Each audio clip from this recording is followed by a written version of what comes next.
Hi. I didn't know you were coming either. Good to see you. Oh my, well, Guy is here, and Lloyd, Deb. Oh my gosh. Anyway, I'm really delighted to see you all. How many people are new here who've never been before? All right. Wow. A lot of new people. That's amazing. Well, I'm seeing a lot of familiar faces here, and I'm seeing Charles Ellis. Do you mind if I tell this story? Because it's a... Yeah, go ahead. You know the one okay, all right, I'm going to tell this story. Some years ago, I was writing an investigative piece for Opera News, and I was desperate for some information that I could only get from the NYPD. And I filled out the forms, I wrote the beseeching letters, and what I got back were these documents that were so heavily redacted that they were useless. And I wrote another letter and so on. And then I picked up the phone and I called. And this male voice answered. And I just poured my heart out, explaining why I was desperate for this unredacted material. And then I heard this voice say, "Is this Miss Scott?" And I said, "Yes." And he said, it's Charles Ellis. I see you at the Dark Shadows Festival. Well, Maggie Evans to the rescue. Because Charles said, "Can I take this call in another room where nobody can hear me?" I said, "Yes." Anyway, thanks to Charles. And he's retired now, so I can tell this story. Yes. But he sent me all of these documents, fully unredacted, good, crisp, clean copies. Oh my goodness. And I was able to write my piece. And I thank you, Charles. I know, it's very sweet. So that's all my way of saying that after 50 plus years, we do form relationships with all of the people who are so devoted to Dark Shadows. I'm glad you're here on this really soggy weekend, but it looks like it's clearing up. 53 years ago, we filmed House of Dark Shadows, and a year later, of course, they filmed Night of Dark Shadows. But Alexandra Malka, Louis Edmonds, and David Hennessy were all here at the very beginning of the show, filming the exteriors that you then saw all the way through. So I like to say, welcome to Collinwood. They like to call it Lyndhurst. But this is base camp for all of us. And I always feel like I'm coming back home when I come here. So I just want to say, make use of your time here. The grounds are beautiful, and there's so much to see. And I also know that a lot of you talk among yourselves and so on and share the stories. And that's another part of coming to these kinds of events. So thank you for coming. We started the show in 1966, and a lot of you know these stories better than I do. I just want you to know that we used every square inch of Lyndhurst when we were filming House of Dark Shadows. I just had lunch in the rooms where my dressing room was, and the hill where Jonathan Fridd and I, after he's cured and we can be out in the daylight walking, that's of course on the grounds here, and we shot we filmed the whole costume ball scene in those reception rooms on the main floor. And this costume that was made by Michael Hanna, and it's a replica of what the Josette costume that Maggie Evans wears at the costume ball. And in the library next door, you remember that scene where Dr. Julia Hoffman opens up her compact and looks in the mirror and does not see Barnabas Collins reflected. And then upstairs in the gallery, that scene where Barnabas arrives, the cousin from England, and gives the emerald necklace to Elizabeth's daughter. And then there's the bedroom where Maggie gets bitten. And I know a lot of you, because I brought it before, the scar that Dick Smith made for me. I still have that. I can only tell you latex does not hold up. It doesn't look like it did. And then next to that is the bedroom where Jonathan, in his old age makeup, which Dick Smith also did, confronts Julia Hoffman, who's packing up because, of course, she reversed the procedure, and now he's his 200-year-old self. All of that was shot on that second floor. So I'm sure you're recognizing a lot because it's not changed since we were there.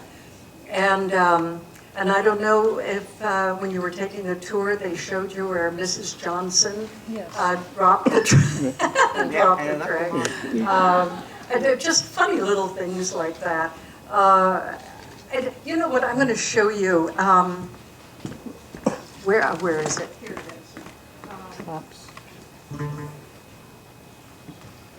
it is. This is going to be show and tell time. Well, did I turn this off? I'll bet I did. It's tricky. Is it working? No. Do we need it? Yes.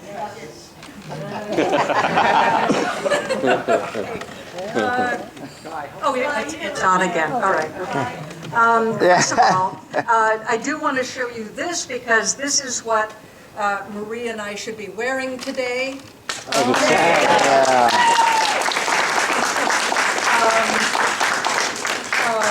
But since we're talking about work we did 50 years ago, we're good. But I want to thank you for supporting us. I know it's not the easiest to understand what we're out with this work stoppage, what it's all about, but it is important. And as an actor and a writer, I mean, I write novels and that sort of thing. But AI is really important to me, and some of the other things that we're hoping to achieve in an agreement that is every bit as good as what the WGA and the DGA got. We'll see, but let's hope we're back to work soon. Anyway, a few things that I want to show you. I was a young actress. This was my first feature film, and I'd never seen one of these before. It's a call sheet. And every day when we finished work, I would be given a call sheet, and then the next morning I would find a nice new one in my dressing room. And I've always been a writer. And so what I did every day is write on the back. And I wrote all of those funny, quirky little behind-the-scenes things that are so important on the day when they happen, and then you forget all about them. But 50 years later, actually 45 years later, when I did the Dark Shadows movie book, I referred to all of these. And they're really fun because, well, Roger Davis didn't think they were so fun. He deserved it. But I wrote about all of those funny things that do happen. A lot of you know that one of the first scenes that we shot was the funeral of Carolyn Stoddard. And in fact, we shot it the first day, and we were all impressed that we were picked up in these limousines because Dan Curtis had gathered us all together, told us we were working on a minuscule budget, and we all had to pitch in, and we didn't expect limos to pick us up. And I was riding out with Joan Bennett, and she said, "Cookies to donuts, we'll be going home in an orange school bus." Which is pretty much what happened, because we weren't aware until we got to the set that those limos were going to be used in the funeral scene, and then they would then disappear. And a lot of you know that we began filming right after that big Easter snowstorm. And that the mortuary workers, grave diggers, whatever, were on strike and had been for a while. Strike was over, so a lot of people were burying their long dead. This did not suit Dan Curtis, because it meant that as we were at the Sleepy Hollow Cemetery filming with the Tarrytown Fire Department supplying the rain, And it was a beautiful sunny day, frigid cold, but sunny. And every time, a funeral cortege arrived, we had to stop filming, and Dan would stand out there and glare at the people. And among the really funny things, Jerry Lacey, was the officiant, the minister, and he had to deliver went straight out of my head. Eulogy. Thank you. So anyway, midway through, Dan said, "Stop. It's that long?" And our first AD said, "No, he's editing God." Yeah. But there were so many funny things that happened that first day. And indeed, those limos disappeared and we went home in our school bus. So that was a fun thing to be able to, put in the book. And I'm also grateful to Dan Curtis because he gave me his shooting scripts. His personal scripts were all of the camera notations and the deletions and additions and everything. And so those are all in the book, and I'm really happy about that. And here's my own script with my own markings in it. But I just felt that it was so much more important to have Dan's scripts in there, and also that's the first script from day one. It was in the very first episode, and then when we were auditioning. All of the young actresses that auditioned for Vicky. And so this is the Bert and Vicky, this was never part of the show, but this was the audition script. And I knew that I got the role when I went in for a camera test very early one morning. And I was auditioning with two actors. One of them was Mitch Ryan. And the other one was a guy named Chick Madden. You wouldn't know who it is. Kind of a character, and also an actor, studio actor. And I went with Mitch and Chick Madden. I followed along with them, and we went to Joe Allen and sat at the bar at Joe Allen. And who knows what makes you do these things, but they were both AA, and I ordered, I think, some kind of I know, it was creme de menthe and something, and it was like 10:30 in the morning, and I remember the three of us just looked at this thing in front of me, and I never drank it. Why I ordered it? I was feeling sort of celebratory, and then. After I discovered that, of course, Mitch Ryan got the role. He's one of my favorite actors. I just loved him. I miss him terribly. We remained very close over the years. Anyway, I have to tell you that on that first day, and we all came in thinking, this takes place in Maine, so don't we have to have an accent? Well, Conrad Bain was the only one that actually showed up with a Down East Maine accent. And Mitch Ryan, our fully fledged actor, studio actor, just looked at him and said, "I ain't doing that." Anyway, all accents were scrapped.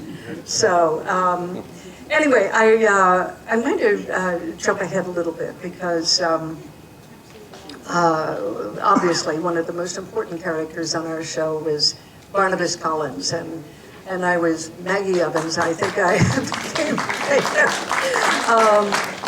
we were almost canceled, and then Dan had the brilliant idea of bringing in a vampire. It was a brilliant idea only to Dan Curtis because nobody else was in favor of it. Joan Bennett was heard to say, "Goblins and hooligan, what next?" We couldn't believe we were going there.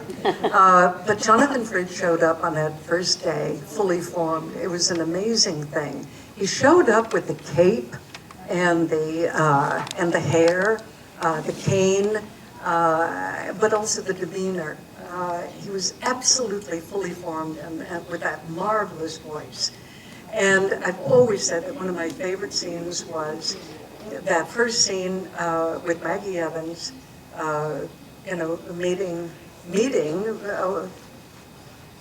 meeting this stranger who arrived. I'm sometimes asked how one creates a character. Where did Maggie Evans come from? When I was 16 years old, I was living in Robbinsdale, Minnesota, living on a farm, and Carl Sandburg came to Robbinsdale, Minnesota. And I was working on the school newspaper, and I was assigned to interview Carl Sandburg, so I read a lot of his poetry, getting ready for this thing. And I interviewed him, and it was an incredible experience, standing there with my little steno pad with 5 carefully written out questions. And he was so patient as I wrote down his answers. Anyway, I won a state journalism award for the piece that I wrote. But the big gift was his poetry. And there's one poem, it's Margie beat her hands against the bars of a small Indiana town and dreamed of what was down the railroad tracks. And for a little over 4 years later, of course, I was playing Maggie Evans. And I remember when I first got that script, and I realized that she was the waitress in the Collinsport restaurant, and it was part of the hotel, and it was right there, with the train tracks right in front. And there was Maggie with her, born on the wrong side of the tracks, a motherless daughter who, she was stuck. Everybody else arriving on the train, leaving on the train, and Maggie was stuck. And I've always thought that, she probably loved talking to those people, serving them coffee and so on, but always dreaming like Margie, what's down the railroad track. And when Jonathan Frid arrived to play Barnabas Collins, and and then there's Maggie, finishing up her day's work and looking around, checking everything, wiping down the counter, tossing out the Silex, rinsing it out, putting on her coat and walking to the door, and then seeing that face. And instead of telling him to be on his way, she invites the stranger in, makes another fresh pot of coffee, and sits down, offers him a donut. How did she know vampires don't eat donuts? And, engaged with him. And the two of them talking. And I know because Dan told me that he saw a chemistry with Jonathan. And that's really what inspired him to create that storyline with Maggie Evans and becoming the main squeeze of how did she know a 200-year-old vampire. But the other thing that happened, and so much of this, and again, for a young actor, what an extraordinary experience, but it really taught me, when opportunity knocks, you open the door. Because one other thing that happened that really led to playing Josette was going to the studio one day to pick up scripts. It was a day I wasn't working. But I saw Bob Costello, our producer, and June, our wardrobe woman, with this clothes dummy on a dais in a corner of the stage. And there was a green light playing on the clothes figure, and she was dressed in rags, lace bits, horrible makeup on, and hair, and I asked Bob what that was all about, and he said, "That's the ghost of Josette Dupre, and she's fallen to her death on Widow's Hill." And he said, "What do you think?" And I said, I think it looks like a clothes dummy. And so he asked me to step in for the dummy. And the other actors saw me go up to makeup and have this makeup put on by Vinnie Lascalzo. and wearing the rags that were on the clothes dummy, thought I was crazy. And they said, "Are you getting paid for this?" So I turned to Bob Costello and I said, "Am I getting paid for this?" And he said, "No, we can still use the dummy." So, and it's not one of your shows. Anyway, but here's the magic of that. Totally fluke experience. And that is that I could animate the ghost.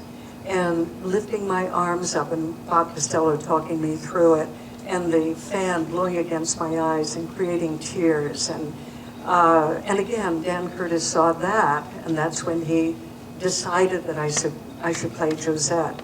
And Leela Swift, our wonderful director, said, "No, nobody's you can't do that. You have to hire another actress. The audience will be confused." And Dan said, no, they won't. They'll go along with this. And they did. And it was the beginning of all of us playing multiple characters. I ended up playing 4, including Lady Kitty Hampshire and Rachel Drummond, Marie, who kept getting killed off in one role after the other, always came back as somebody new. Again, that had another effect on us because we became, in our little ABC Studio 16, a very close-knit group. We were like a family. We functioned like a repertory company. We were doing plot lines derived from great literature. The Picture of Dorian Gray, Jane Eyre, Turn of the Screw, Wuthering Heights. Yeah.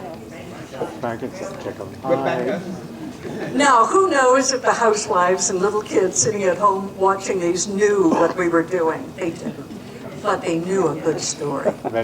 And it also had the effect of creating an acting unit that was a perfect ensemble. There was nobody that was, even Joan Bennett, even Jonathan Fred. There was none of that. We were just a bunch of actors putting on a show. And when I did House of Dark Shadows, there were only 2 of us who were who didn't do double duty. ABC would not allow Dan to do the feature film unless he could produce the 5 half-hour shows a week, which meant that Jonathan and I, didn't do it because we were in the film almost every day. But all of the other actors, Joan Bennett and Jerry Lacey, Don Briscoe, Roger, they were all, shuttling back and forth the 30 miles from the studio here. And if there had been a weather delay or any kind of thing like that, it was really a logistical nightmare because there wouldn't have been actors to, do that shift. So I say this because Leonard Maltin became a really close friend over the years. And one evening, I was there for dinner, and Leonard started talking about Dark Shadows. He was a real fan of the show, and he gave it a wonderful review. And he said, "You're in more scenes than Jonathan Frid. You know that?" And I said, "No, I didn't. I didn't know it. And it never occurred to me. It just didn't occur to me. And it was because I think we were all so equal. We were really an ensemble, and I don't know that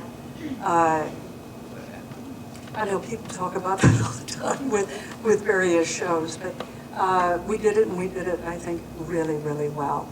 And I think it's also the reason why you see so many of the Dark Shadows actors maintaining the long friendships that we have. That's going to bring me up to Laura Parker. Marie, did you want to? Yeah. Did you want to talk? Yeah, talk. Yeah. Laura passed away. She passed away on October 12th. We were really close. I met her November 15th, 1967. It's a year and a half after Dark Shadows started. and she came in as Angelique.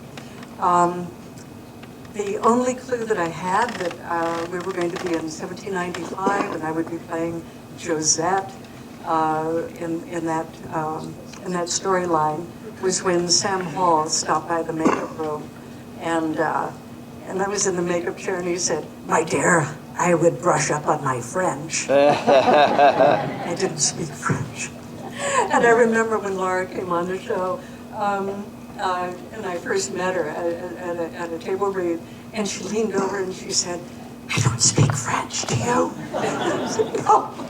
Well, anybody who watches those episodes, 368 to 370, knows that we didn't speak French. And again, it was Dan Curtis saying, "No accents, please." And you only had to hear Grace in the hall doing her accent. I mean, it was just, I don't know how those shows are just unbearable. But anyway, Laura and I became really close friends. And I'm just going to, well, Laura knew that her end was near this last year. And she suggested that the two of us get together and she said, we've been friends for, damn near 60 years, and I would really like to talk about that. Anybody who knows Laura knows that she always liked to probe, and I think she imagined that something could be written. In any case, I went out to Topanga, and mid-morning I was there until sundown, 2 Sundays in a row, and we recorded our very long chat.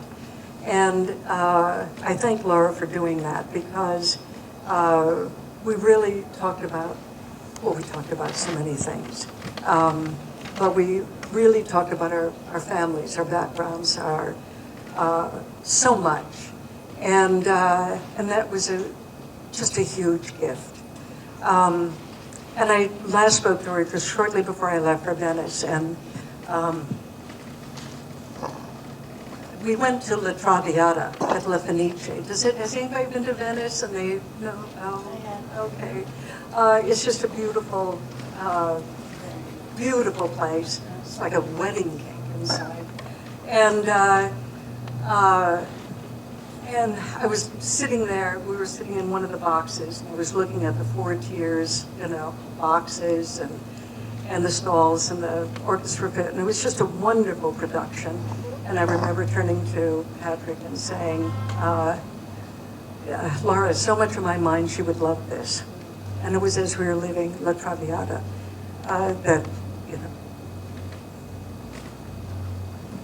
that I got a text. So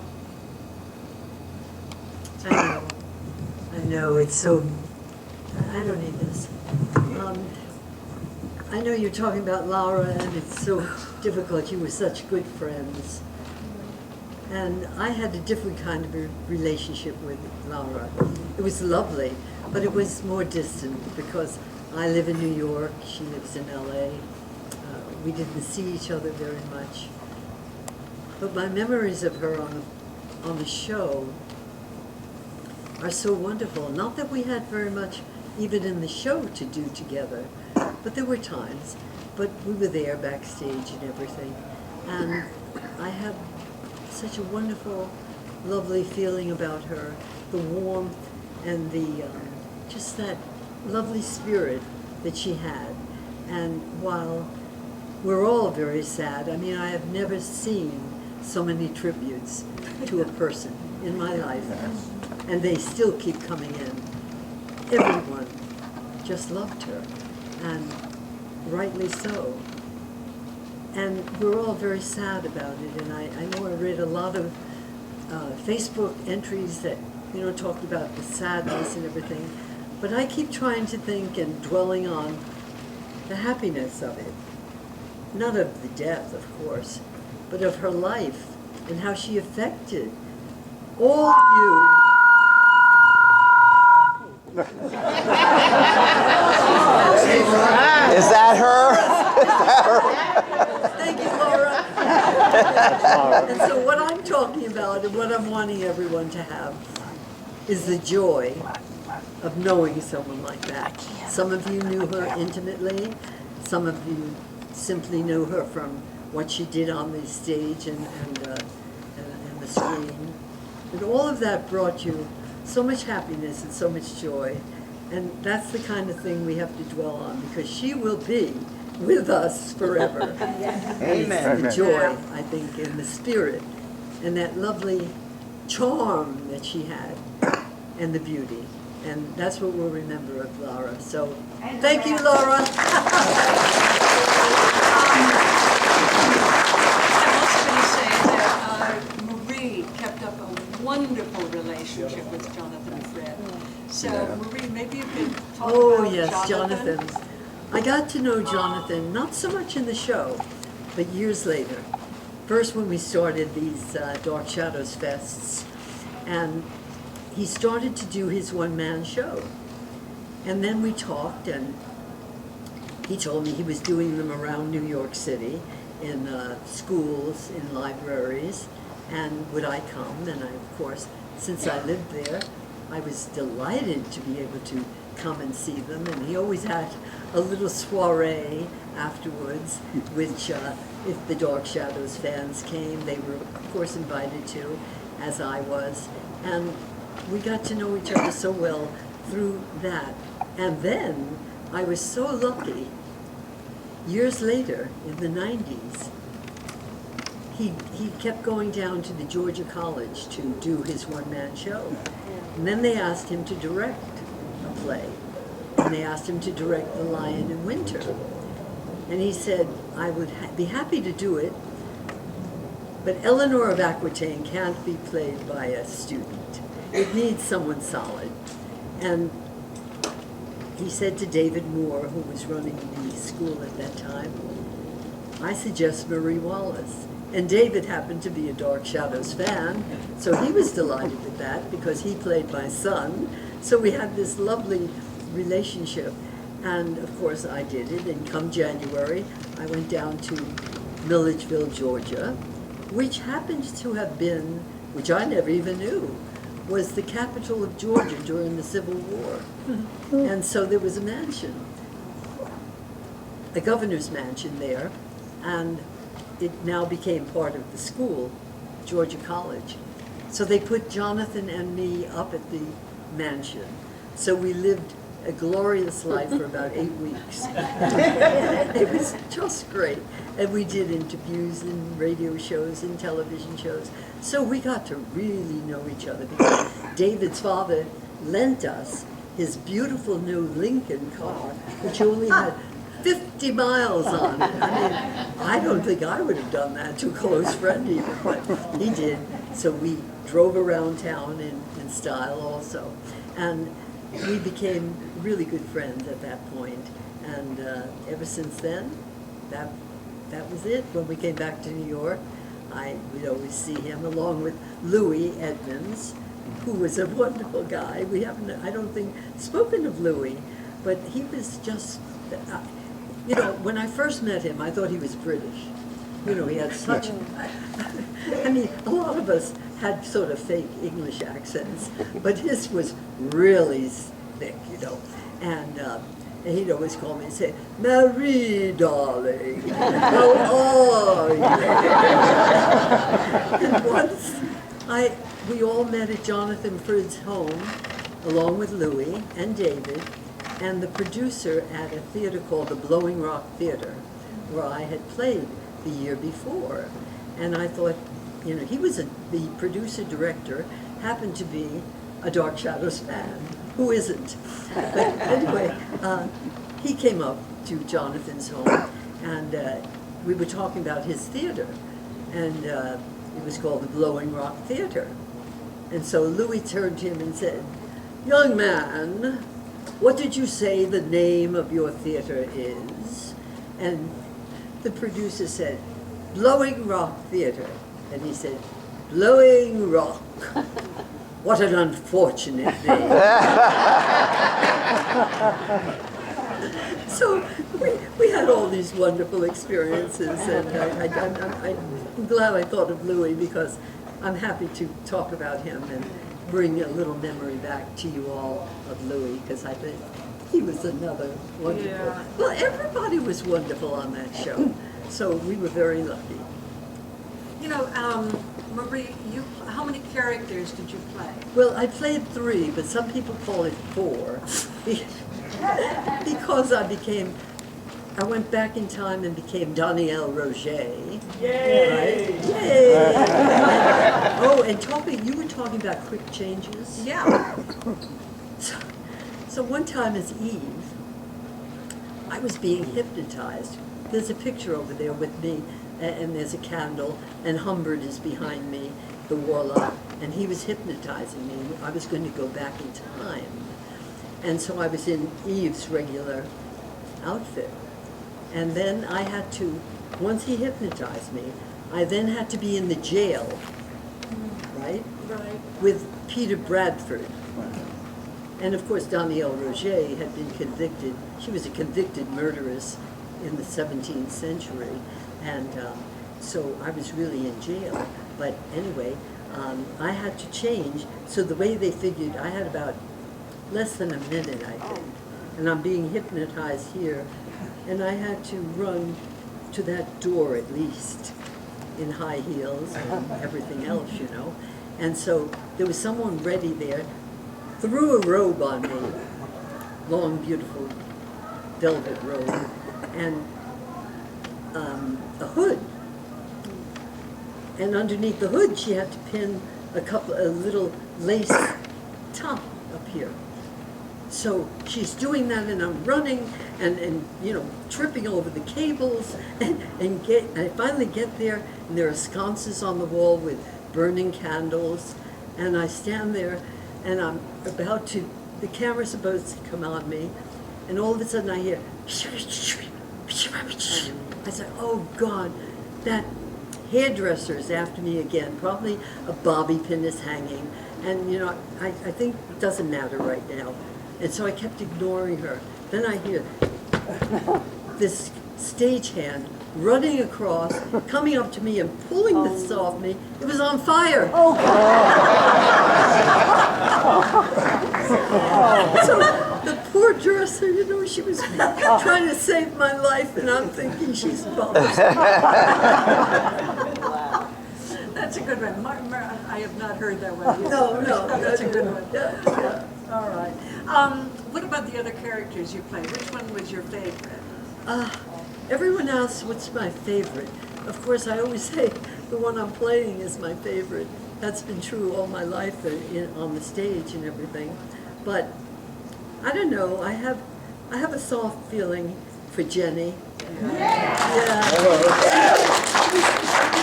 She's so vulnerable and sweet and everything.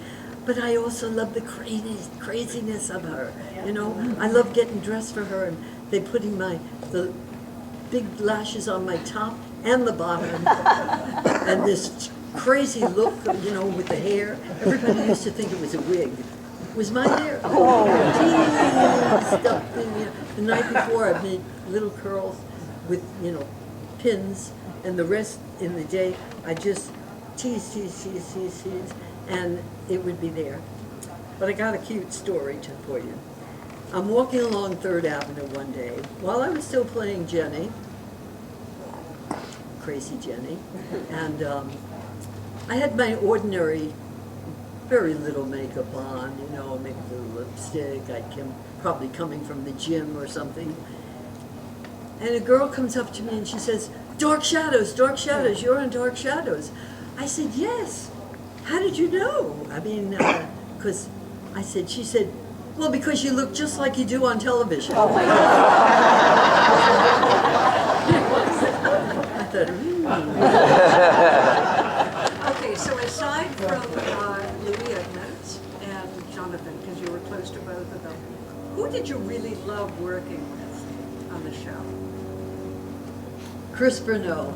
Really? Yeah. Okay, that's an unexpected answer. I know. I wasn't on that long. Talk about him. It just popped in my head. Good for you. Just a lovely, lovely man. We used to see each other at the gym also, and you know, we were both in our gym outfits and the whole thing.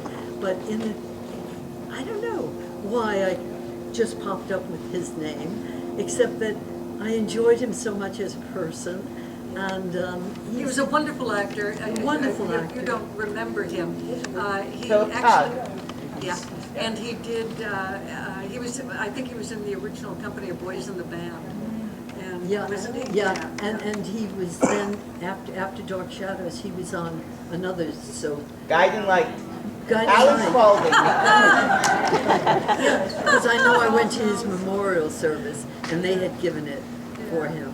Yeah. But lovely, lovely man, and you know, much, much, much too early. Yeah, and another one, of course, Joel Crothers, who played my Joel boyfriend on the Crothers. show. Joel Crothers, I did play with Yeah. before Dark Shadows. Did you? Yes. What was the play? It was called Warm Peninsula.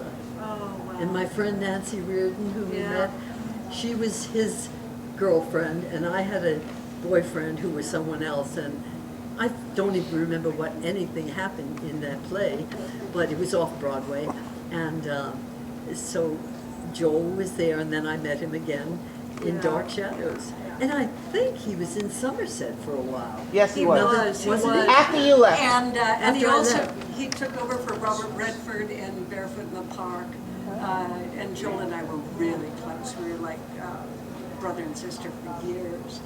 And I just love the guy. Yeah, so nice. Yeah. And this is another nice thing about coming here and seeing all of you, because we get to reminisce about people who are no longer with us, like Humber the Stray Dog.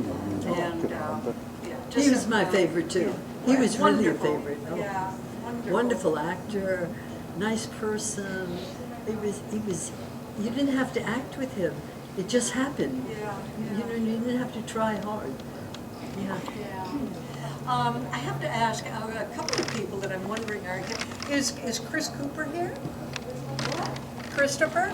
No? Well, Mary O'Leary is here. Mary O'Leary, let me just remind you, she's the one who did the documentary on Jonathan Fripp.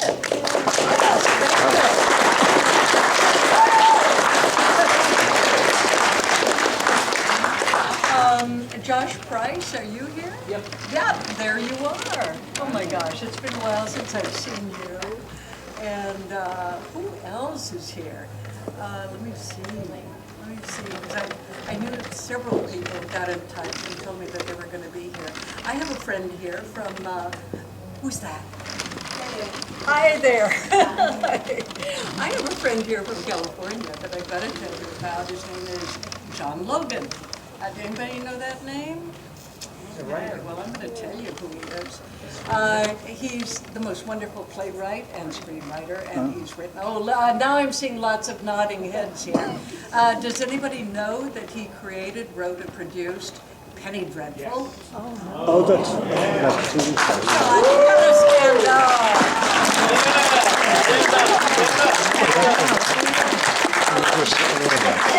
the cameras are coming out. No, if you love Dark Shadows, you have got to love Penny Dreadful. But John is also somebody who I'm sure have seen Red, the play about Mark Rothko on Broadway, and he's done some films that are just my absolute favorites. RKO 280. Patrick and I saw that several months ago again. And with wonderful Melanie Griffiths playing Marion Davies, and it's about Howard Hughes. William Randolph Hearst and Orson Welles, and The Aviator about Howard Hughes. And with Leonardo DiCaprio, and one of my favorite films, Hugo. I saw it. Oh, look at this. You've got fans in the front row. And then on the flight to Venice, I watched Skyfall. Yes. I I know, it's wonderful, isn't it? If you really want to be distracted from choppy air turbulence, you've got to watch Daniel Craig roaming around on his motorcycle. Anyway, thank you, John. You've just given us some of the most wonderful screenplays. Just terrific. Anyway, you're all special. I'm just thrilled that you're all here. And oh my gosh, hi. I know. Now I'm seeing all of these faces that we've been coming for, 40 years to various festivals. And it was Laura who introduced me to these festivals. I've been living in London, and I came over to do, I don't know what it was, and something. And Laura and I ran into each other at an audition. I know you've heard this story, but it's so funny. Whatever the role was, I read first, and then she read, and I waited for her, and then we walked down the street to the Formosa Cafe on Santa Monica. And it's just one of those wonderful old Hollywood watering holes right near the studio. And it's nothing but photographs of, Clark Gable and Ann Sheridan, James Cagney. And we walked in and sat down in a booth, and this waitress came over and to take our order, and she looked at us. Oh my goodness. And she said, I don't believe it. Josette and Angelique at my table. She was so taken aback. And this was years after, of course, 15 maybe 10 after the show was off the air. Anyway, the fact that this show has been drawing new audiences, Marie brought this up earlier, the fact that we have 10 and 12-year-olds coming, to some of those festivals and having been introduced to the show. We have such a broad fan base. All ages, everything. It's just amazing. And it's the 50th year of Space 1999. I mean, if you brought that to mind is that I saw that picture of me over there looking like Kate Jackson playing Yesta. I belong to a tribe of female space warriors who wore evening gowns. I don't know if you saw it, but it's really not to be missed. But anyway, 50th anniversary of that.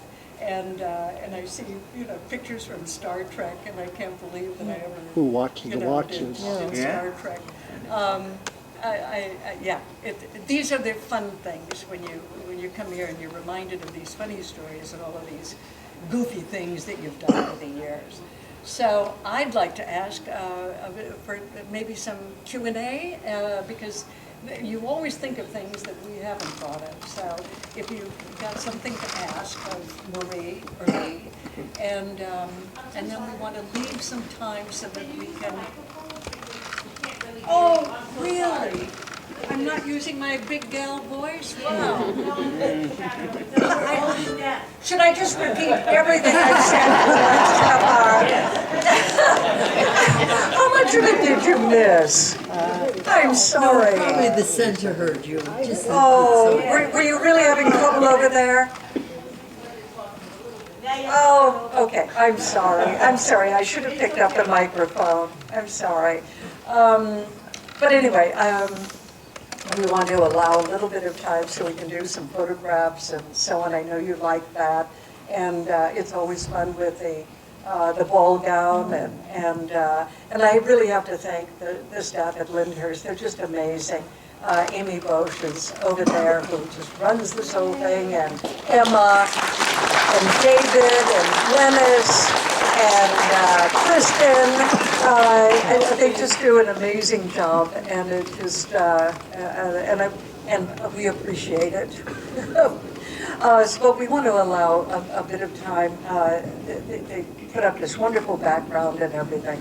Anyway, does anybody have any questions? And yes.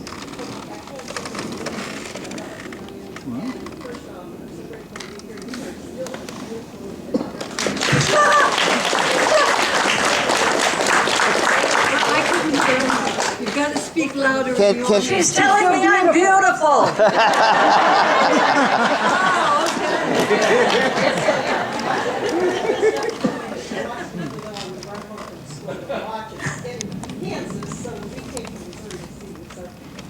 You came from where? Wow. Kansas City. Oh gosh. And I know there's somebody there. Where are you from? Louisiana. Oh. Why did you have a wig on in the first episode? Oh. Well, I mentioned earlier that we all auditioned playing for the role of Vicky, whatever they had in mind for us. And when I was cast, I had very long dark hair, and so did Alexandra Molka. And so Dan Curtis felt that that we should look different. So they put that little wig on me. And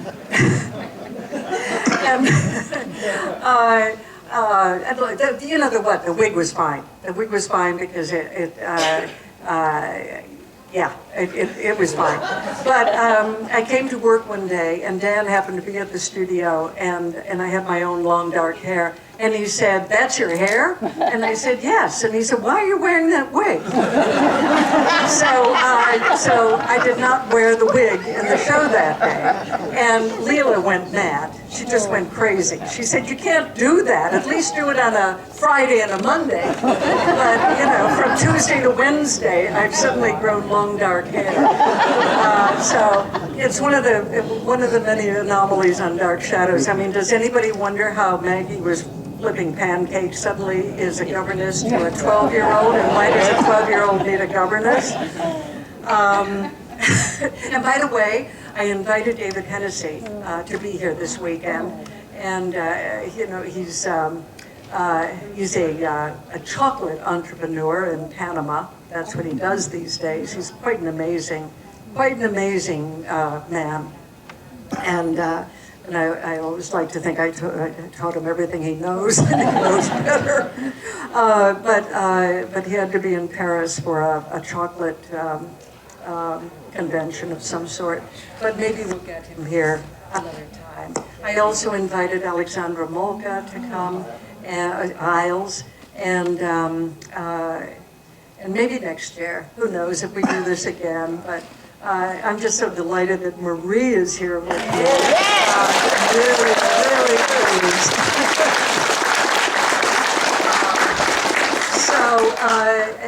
Does anybody have a question here? How about one for Marie? Yes. Anybody got Yes, a? Marie. Okay. Okay, when are you going to do another online show? Because when you did a Christmas Carol, you had the little hat and the little this and the little that. When are you going to do this a show? This weekend? As soon as they ask me.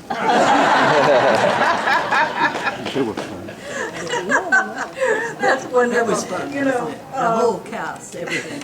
I keep hearing compliments on that show. I know. Christmas It's show. wonderful. Yeah. And it was the last thing that Mitch Ryan did. Yeah. And I went online and I bought him that top hat, and he looked great in that, and sent that to him. Yeah, wonderful. And a lot of you know that I'm very close to Susan Sullivan. She's probably my best, oldest friend. You've seen her in Castle and Calvin Crest and things.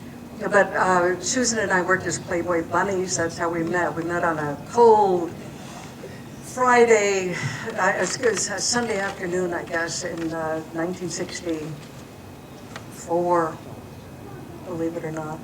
I was going to the American Academy, and she was at Hofstra, and we just hit it off. We've been friends ever since.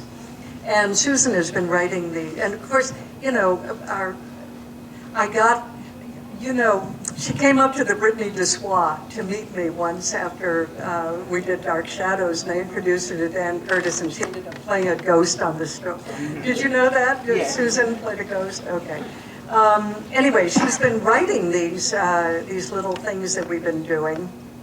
It started during COVID, and we started doing these little things that are in smartphone theater, and And because, you know, she and Mitch worked together, and she and David and Falcon Press, and I worked with, so the four of us were really close. And we did a couple of these, and now Susan's written another little one for David Selby and so on. So we're going to do that soon. But they're really fun to do, you know.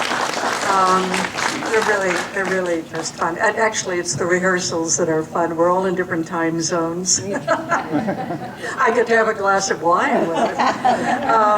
Anyway, they're really fun. So another, yes. Does anyone still have the music box? No, that music box disappeared, and it was so beautiful. It was just beautiful. It was crystal and beautifully etched with that wonderful sort of brass lid on it. I feel like I could hold it in my hand now, but it vanished. It vanished, and fortunately, so did that painting of Josette. You know that was painted before I was cast. Wow. Anybody else? Well, you've got one. Yeah. Any status that you can give on the Dark Shadows Festival books that I think you wanted to work on? Laura and I were going to do that, and I don't know that we will do it. Well, I don't know that I will do it. And yeah, I don't know. But thanks for asking. It's a nice idea, but you know, that was something that Laura came up with, and I said that I would work with her on it. I have a couple of questions. Before House of Dark Shadows premiered, were you able to watch the famous David Hangman scene that they cut? Did you actually get to see that? You know, I think I saw a rush of it, but you know, I'm so glad that they cut that. Yeah, it was inappropriate, so I'm glad we got rid of that. We didn't want any copycat of that sort of thing. No. And one other quick question. Yeah. What's going on with the restoration of Night of Dark Shadows? Darren Gross is still working on it, and it's within the tight fist of Warner Brothers, and nobody wants to put up that bit of money to finish it, which is a shame. Ridiculous. Yeah, they're still working on it, but yeah, I don't know that anything will ever come of that. Guy? Speaking of scenes that were cut, in your book, which everybody should buy, the movie book, there's in the script, there's a character from Marie named Nancy Hodiak, right? She's an art dealer that Barnabas sends Jeff Clark off to, while he can have his way with Maggie. But did you actually film that, or was that never filmed? No, what happened is, right after I left Dark Shadows, I went into Somerset. I did my last show on a Wednesday, auditioned for Somerset on a Thursday, and Friday I had the part in Somerset. And so then weeks later, I think it was, I got a call to do this character in the film. And I said, I'd love to do it, but I have dates for Somerset all through. And I said, so I spoke to Dan, and I asked Dan, I said, can you switch around some dates on the movie? And it was only going to be probably a day or two shoot. Yeah. He said, oh, we can never switch anything in a movie. You'll have to ask the soap opera. And that's harder, really, to switch. Yeah. So we just couldn't come to terms with that. So I just didn't do it. Listen, okay, so I know that when you were staked at Megan, you basically told your agent, well, find me something else to do. If Dan Curtis had told you that you were possibly up for another part on the show, would you have stayed, or would you have gone on ahead to NBC and Somerset? No, because there was another part on the show, and I'm talking about the film, but there was, and Henry Kaplan kept calling me and saying, we'd like you to play this character. I said, I can't. I have, for the first time, a contract with Somerset. I never had a contract with Dark Shadows. It was always very loose, you know. And so I said, no, I have a 3-year contract with Somerset. I'm going to stay in Somerset. I would love to have worked again. I loved working with them. I loved Henry Kaplan, as awful as he was to us sometimes. He'd say, shoulder to shoulder. But he was right. I mean, shoulder to shoulder really works. But it was such a funny direction. You know, in other words, my shoulder and your shoulder, if they hit exactly right, both cameras will be able to get you. If I'm a little over this way, miss your face, there's too much, you know. And so he was right. But it was crazy kind of directing, you know, sometimes. It would just get you nuts. But I liked him. Everybody was good. Yes, way in the back. I have a question for both of you. You touched on how you both got to play multiple characters in the show. Even in the wild and unpredictable world of daytime soap operas, that was a rarity. So what was it like for you as actresses to be able to play such diverse characters within the context of one show? Oh, it was a gift. It was an absolute gift.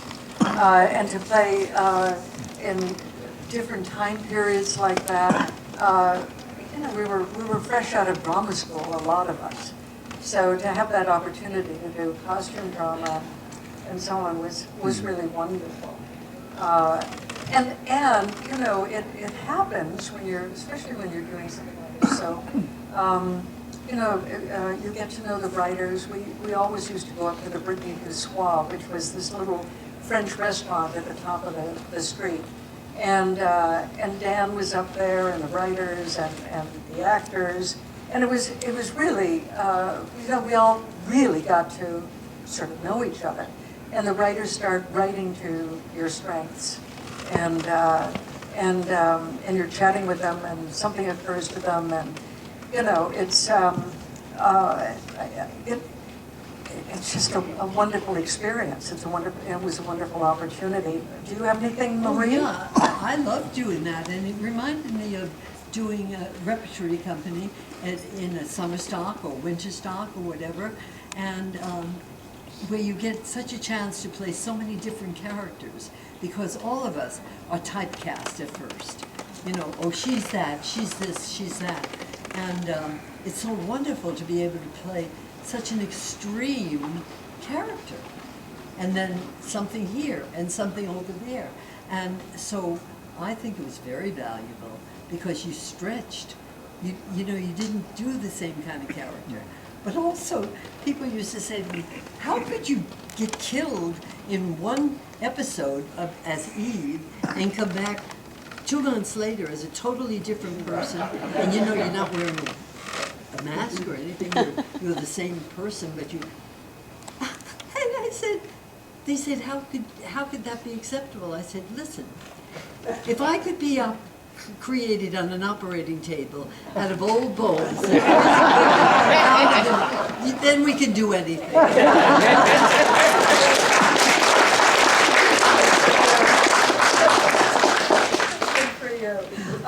You know, I'm seeing even more people out there.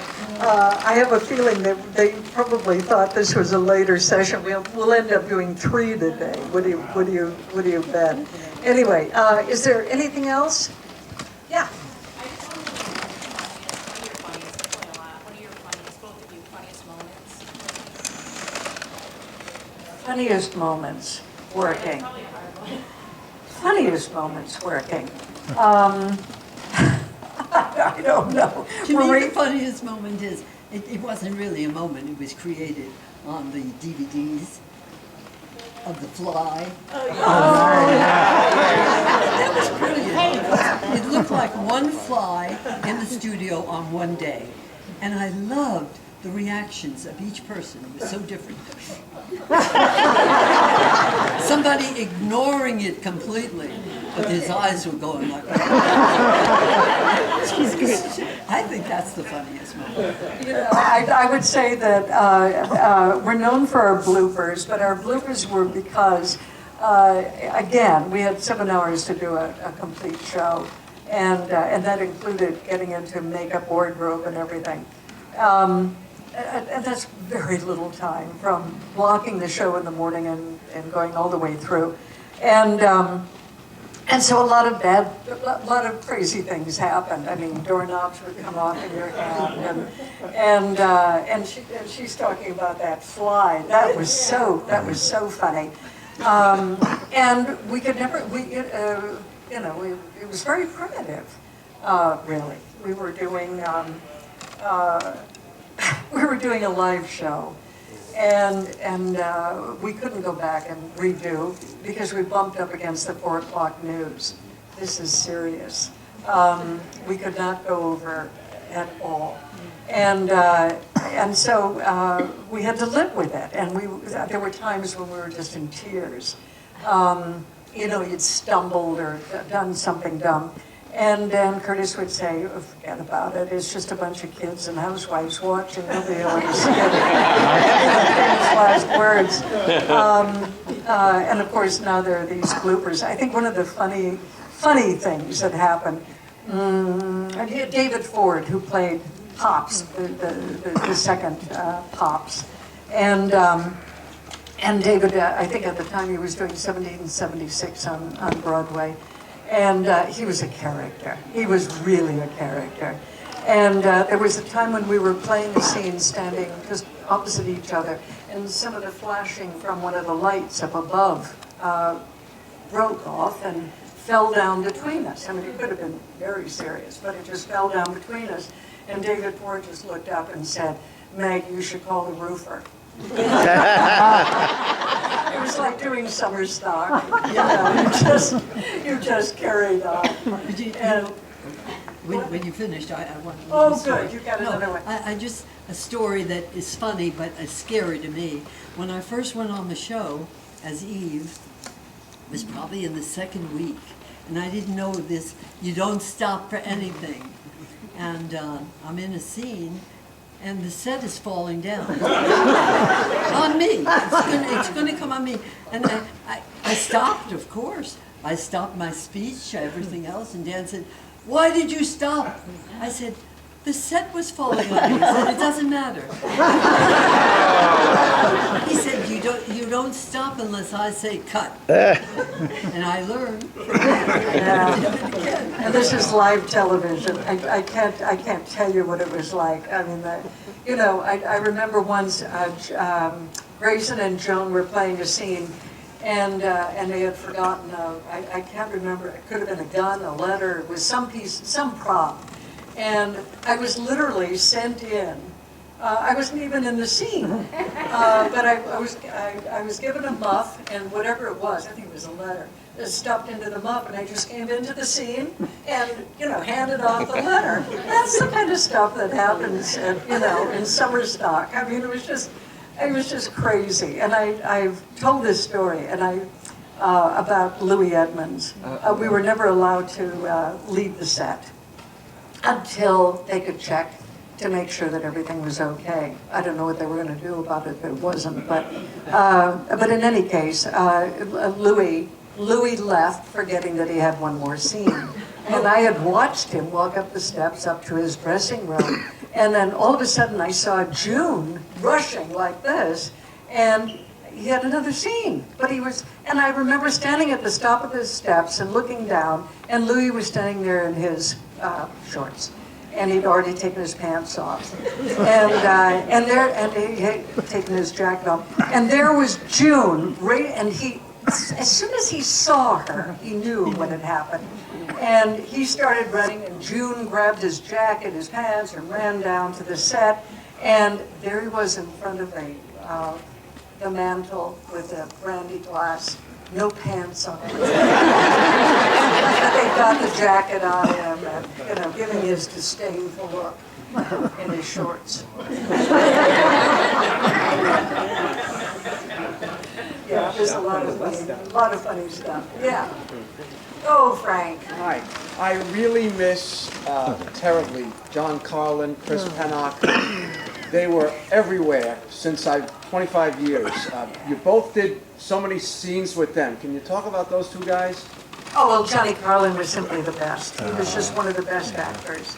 And And of course, in this room right over here, that's where we filmed the stable scene.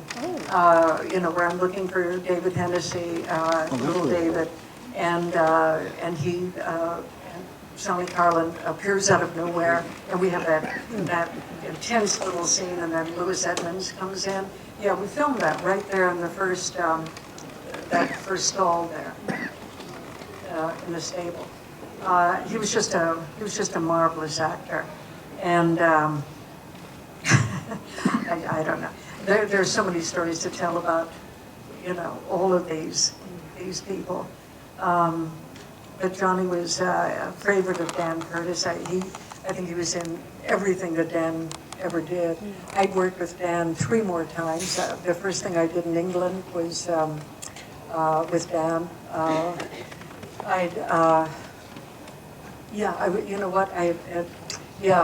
He came over to do Turn of the Screw with Lynn Redgrave and Joss Ackland and Meggs Jenkins.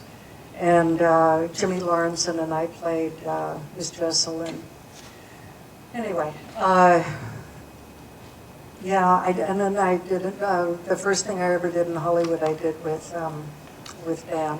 So I worked with him several times after Dark Shadows. And Johnny, I think, just was in everything. What about Chris? Marie? Chris Pennock? With Johnny Carlin? No, Chris Pennock. Oh, Chris Pennock. Oh, God, I adored him. We had a lot of fun on set. And I don't remember a specific scene or anything that we did, but it was always a pleasure to work with Chris. And he was so nutty, nutty in a wonderful way. Crazy. And the comic books that he used to write, they were off the wall. I mean, but wonderful and fun. Yes, yeah. Thanks for remembering him. Well, tell another story, because I'm going to go over here and check what's happening. Okay. Well, I was walking down the street. Another story. I see someone with a question. Microphone? Microphone? Wait, could you talk louder? Stand up. Could What was it like for you when you were working with Robert Rodan? With Robert Rodan? Yeah. Oh, delightful. Yes. Oh, who would like me to use that? Who? Anyway, I don't even know how to do it. Hello? Oh, yes, there there you have it. we are. Okay. Now I'm going to take my hand off the button and see if it still works. Yes, it still works. Okay. What were we saying? What were we talking about? What was your question? Robert Rodan. Oh, Robert Redford. I mean... I know who you mean. Yeah, no, I liked him. I guess, I keep saying I liked him. I liked them all. I mean, they were wonderful. And he was, I loved doing that because he kept saying, I want a mate, I want a mate, I want a mate. So they finally decided to make a mate for him. But here the poor guy, they hadn't perfected the operation yet, so he had all the scars all over him. They didn't have any scars on me anywhere. They tried one on my neck and they said it looked too much like a necklace. Hello? So we weren't going to use that. So Hello? I woke up, I'm in this diaphanous gown. He's in like Frankenstein shoes. I'm in high heels. That's how they created me. And I wake up and look at the poor guy who's so happy that he finally has a mate. And I practically say, I hate you. Get out of here. You're ugly. You're awful. It was terrible. I was terrible to the poor man. And so it was a lot of fun. But you know what I remember mostly? Not mostly, but someone showed me, I guess it was at one of our fests, a film from the Dominican Republic. And they had played that all through the years. But it was dubbed in Spanish. And I saw the scene with Robert and myself where he's trying to kill me and he's choking me, my hair's flying all over the place, and I'm screaming at him in Spanish. And it's really delightful to see what it looked like. So, What's happening now? Are we still having Yeah, questions? I'm not quite sure what the schedule is, but I think that what we're going to do now is break and do some photographs and so on, and we can kind of talk to you one-on-one as you come up. Does that work for everybody? Yeah. Okay. And I think some people still want to go down and take our table. Okay, well, I know what I have to do.